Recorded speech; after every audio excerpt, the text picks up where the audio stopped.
So many traders are coming up to me and say, Red Dog, what do? I just had my best trading year ever. My wife wants to buy a new house. My brother-in-law thinks I could give him money to buy a car. What do I do? Do I press, or how do I handle myself? I'm like, well, I traded through the financial crisis of 2007 and 8, the tech bubble bursting. I've seen a lot of traders who had their best year up their monthly nut. What does that mean? They think it's going to happen over and over again. Don't do it. You need to have a cost average career, meaning, if you think you're going to be in this market for the next decade or 2 decades, you have to cost average your year over year over year. So on great years, you're not all of a sudden increasing your nut by 200, 300, 400%, because on the years that things aren't moving, or the market's not having continuity, or you're getting those misdirection leg sweeps, all of a sudden you're not making enough to cover your monthly nut. Then you start getting frustrated, then you start over trading, and then all of a sudden you become a shell of yourself. And I've seen a lot of good traders get knocked out of the business the year after their best year. So my suggestion to you is, pay some of your mortgage down. Maybe if you have a bunch of cars, pay them off, own them for cash, and do not increase your monthly nut. Put some money away. So this way, if next year, not saying it's going to be worse or better, if it's not as good, you won't be stressed out if you're not making the same amount of monthly inflows and it doesn't add up to the year you just had.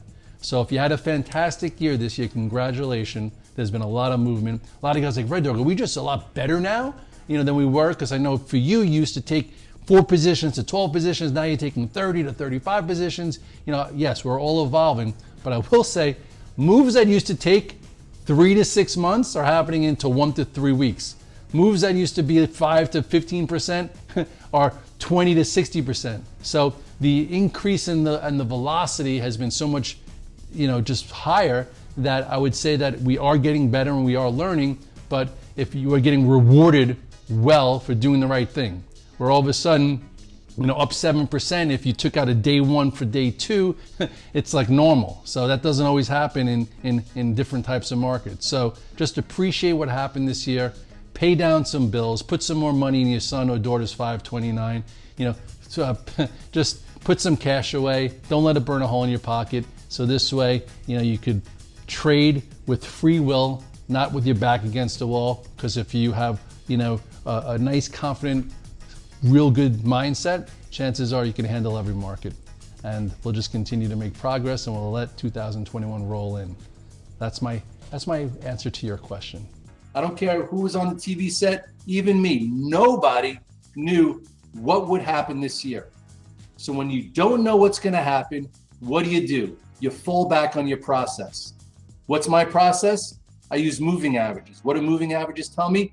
Moving averages tell me the active strength of the market, whether there's momentum, whether we're weak, whether we're really weak, whether we're like, we better friggin' avoid. Okay, that is why we use moving averages, because when all else fails and you have no idea what's next, the market will tell you what's next, not the talking heads on TV, not even me. The technicals will tell you.